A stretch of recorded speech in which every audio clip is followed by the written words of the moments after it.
Yo, what's up everyone? My name is Yura and we are back in Rush Duel Links talking about another deck that I've really been loving. Surprise, surprise, there are a lot of decks like that in this format. This is like Galaxy Fusion and it's probably the best deck in the room because it's just got so many tools in its arsenal and they're all really powerful individually. You don't really need a skill to facilitate them, but the deck has a crazy skill anyway, so I want to talk about this going from the top down. We're going to start at the skill and then go through some of the key pieces of why this deck is so powerful and what makes it tick. Of course, starting off, we're going to talk about the skill Galactic Fusion Draw. It can be activated from turn 2 onwards if all the monsters in your construction deck are Galaxy type monsters, and you can send up to 2 level 7 light attribute monsters and or fusion from your hand to the graveyard, then draw the same number of cards, so it replaces the cards that you sent to the graveyard, while also setting up your graveyard for a bunch of very important reasons that we'll get to momentarily. And if you sent Galactica Oblivion as one of these cards, you can also add an extra plur, secret order, or fusion from outside your deck to your hand.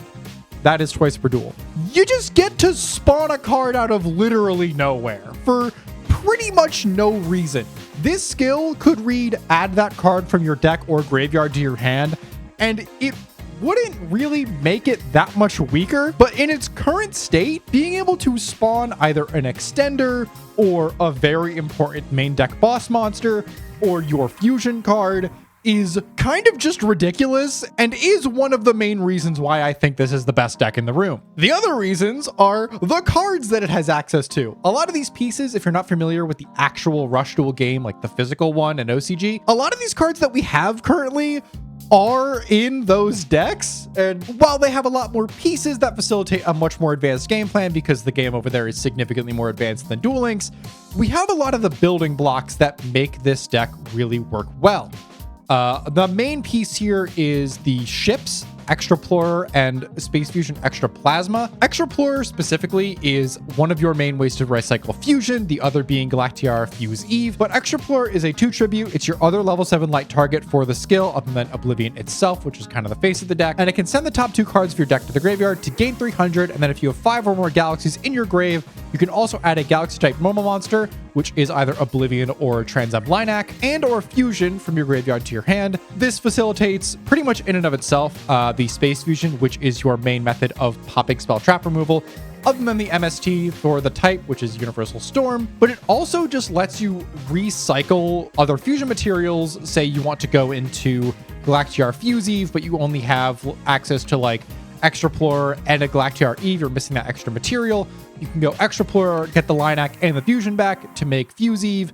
Fuse Eve can then place a fusion from graveyard on the top or bottom of the deck, which will always be there because you had to use fusion to get her there. And there's no DD Crow in this format, so she's always sticking. To then draw a card and then special summon a Galaxy type normal monster from your graveyard face up to your field. She is your main extension, apart from exactly Secret Order, which reborns exactly Galactica Oblivion from grave. It's a good card. It's been in Light Galaxy for a very long time. But because Fuse Eve can put fusion back on top, it also means that Fuse Eve, typically on her own, can make Eternal Galactica Oblivion online, which is our main big boss monster. Ego, as he's currently being referred to, is Galactica Oblivion plus 2 light attribute Galaxy type monsters, which, by the way, I should mention, most of their fusions in this game require specifically named materials. The Light Galaxy fusions are not like this for some reason, and Ego is generic apart from Oblivion, Extra Plasma is generic apart from Extra Plur, and Fuse Eve is generic apart from Eve. I don't know why they're like this, but they're crazy for it. It turns every single other one of your main deck monsters,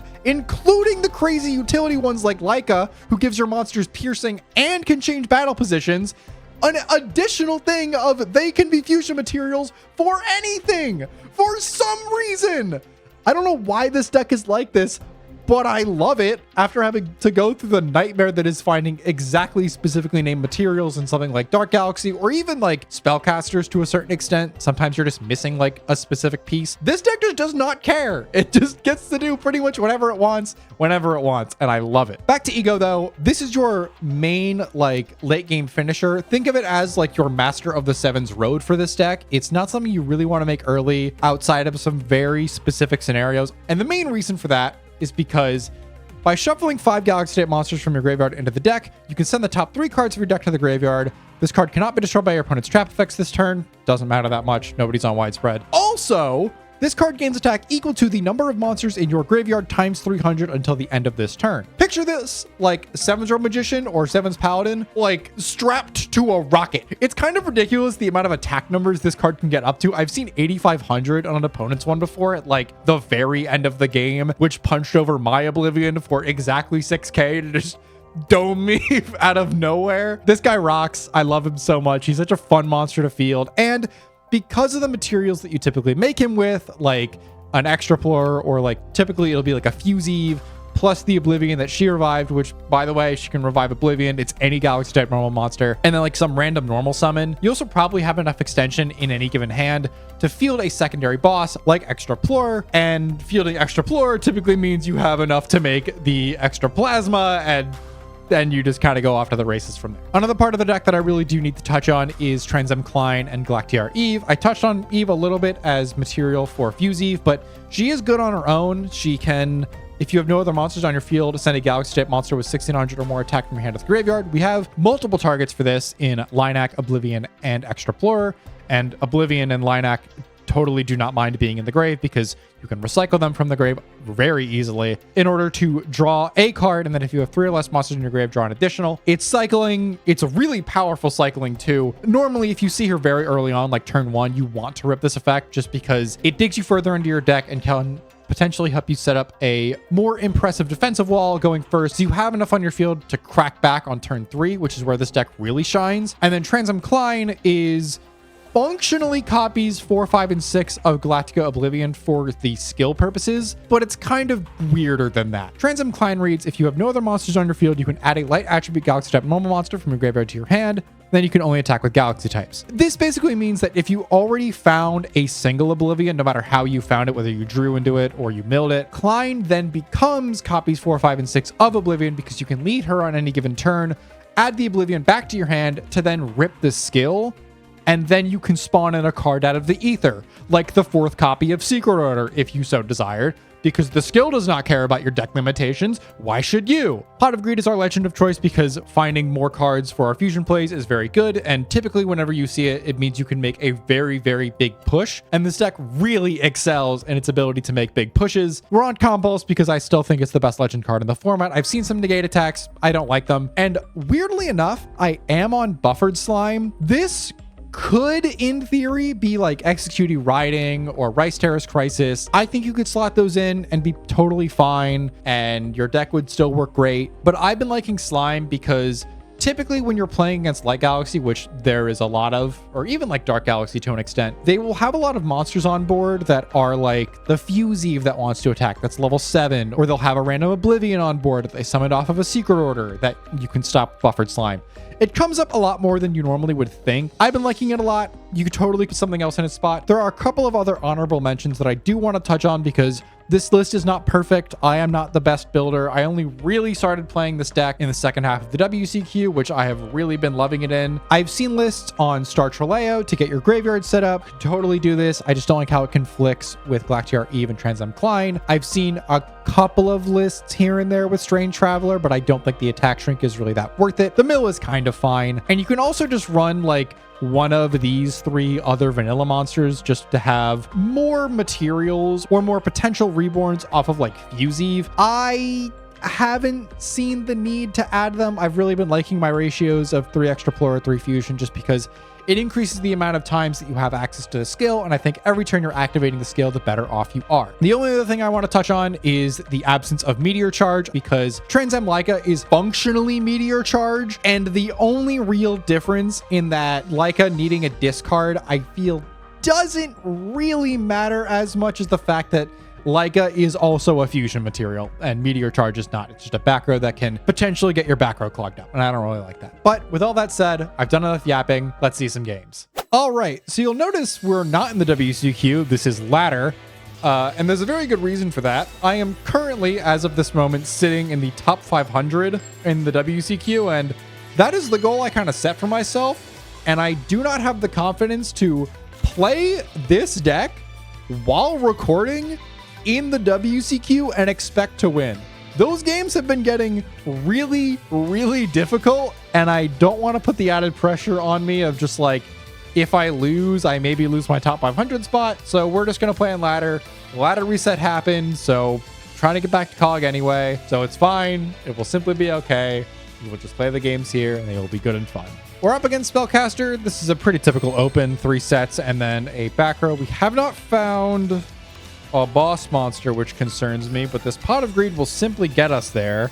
That kind of got us there. Wow. Ooh, how do I want to play this? I think the play is E. That doesn't feel correct. And yet I think I might do it anyway. The other play is I can activate my skill and send the Extraplore and the Fusion to draw 2. I think either way I'm giving up the Extraplore. So I'd rather do the Eve because this potentially gives me an extra draw if I use the skill to pitch the Fusion.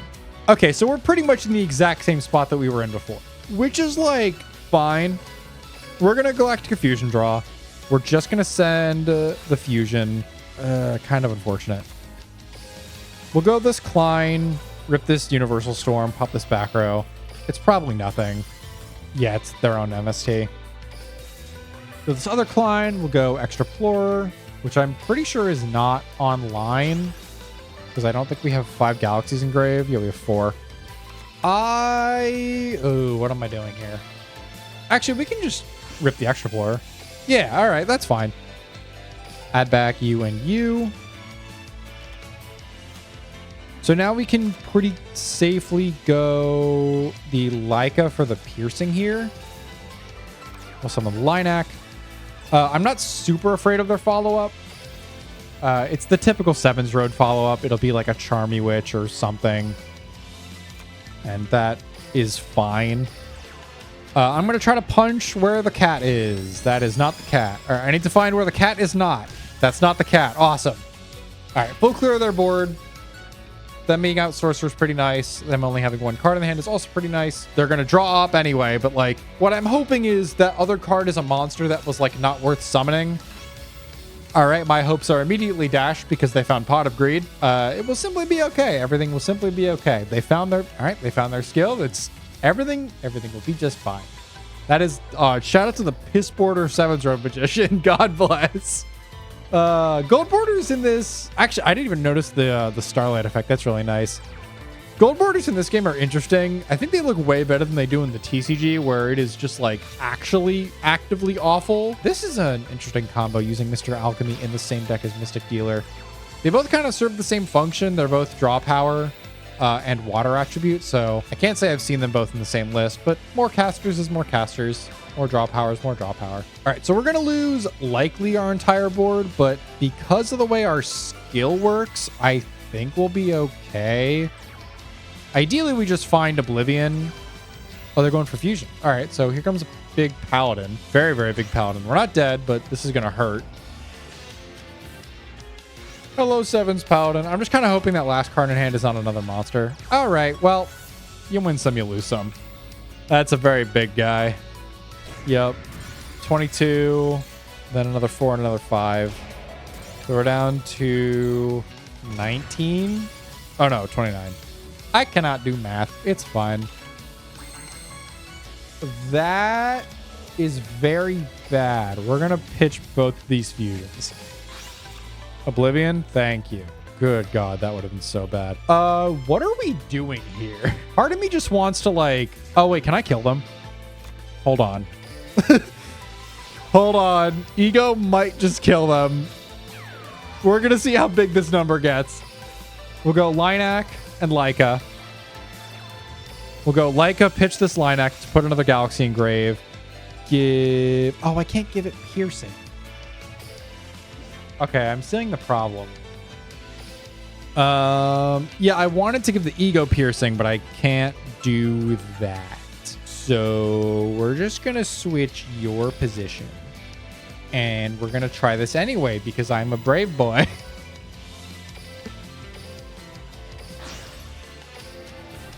This is like not the correct thing to be doing here, but I choose to believe in the reckless endangerment of my own life. Everything will be fine. It will simply be okay. We will just mill enough to make this worth it.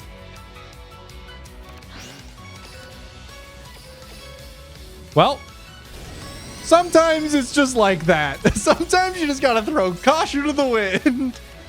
I probably could have mathed up how much attack I would have actually been gaining before I sent those, but I didn't want to. I choose to gamble, and gambling works. Well, that last game went so well. Let's hope this one also goes that way. I don't have a lot of faith. I'm like not good at this mirror. Despite me playing it a lot in the WCQ, I am not great at it. So we're just gonna hope and pray. This opening hand's like fine. Could be a lot better. Could be a lot worse. That's a really good open from them.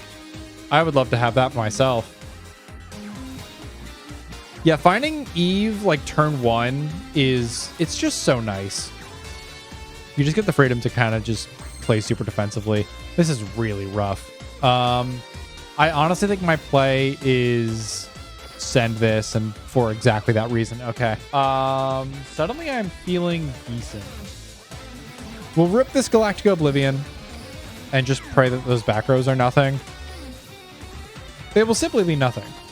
We'll go Leica, pitch the Leica, give Oblivion Piercing. Doesn't matter if the Linux not on board because Leica can only switch face-ups.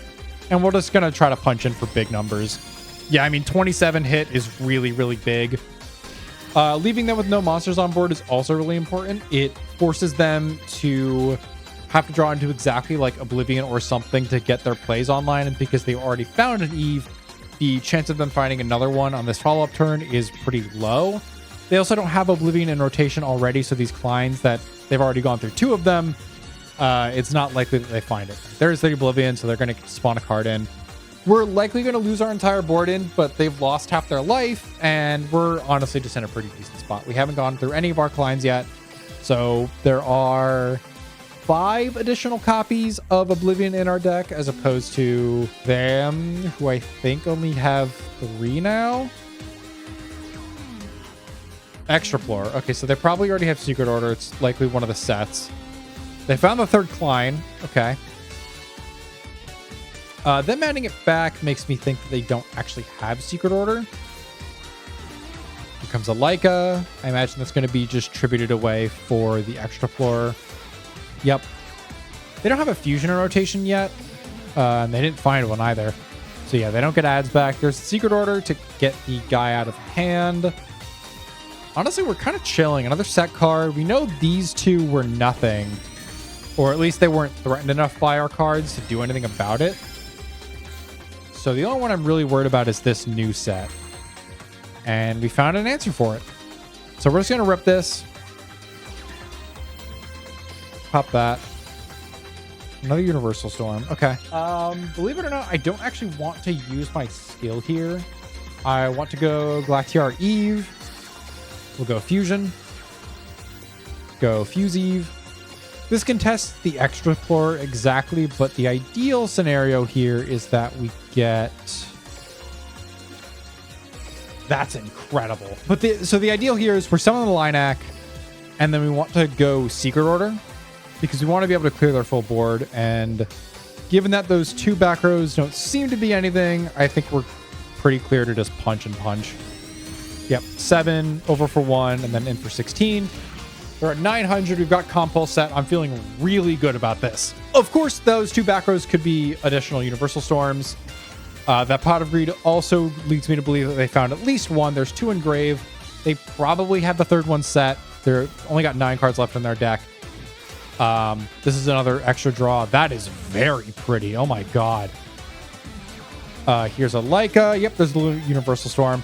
Compulsing that wouldn't have been worth it anyway because they could just resummon it. So them trading the Universal Storm for that is really bad for us, but overall is like an overall fine trade. Let's just see what they have to contest this, because they got rid of a Fusion. Set another card. We haven't seen their Legend Traps. Here's a Meteor Charge. This is going to hurt a lot, especially if they go for the Linak. Yeah, this is going to hit for a lot of damage. Set monster. Okay. We do have the Leica in hand. So we're going to rip this Universal Storm literally immediately. I don't think these back rows are anything, but they could be like, wow, they held that for so long. Yeah, all right. They knew it was over. All right, back with the deck, and I think I showed off enough of what I think this deck brings to the table. We got to see a big ego, we got to see some Fuse Eve going off, and the extra plasma was in the extra deck for moral support. I really don't know how else to say this. I love this deck. It is such an unbelievable fun deck to pilot. I said in the initial deck profile, but every game with this deck produces like a bunch of little mini puzzles for how you're supposed to navigate a board and how you want to try to play around back row. It doesn't have the same amount of extension plays that something like Dark Galaxy does, but it does have a lot in the way of maneuvering around a board to establish as much potential advantage as possible, or pivot your lines to get an extra plasma in there so you can get spell trap removal weaved into your line. It's just got so much going for it.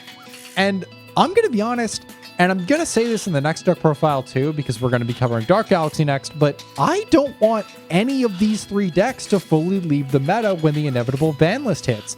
I think every single deck in this current meta is super engaging, really fun and interesting to pilot. The back row in this format really helps keep things in check. I think Compulse is an absurd card. Everything about this format just feels so fun.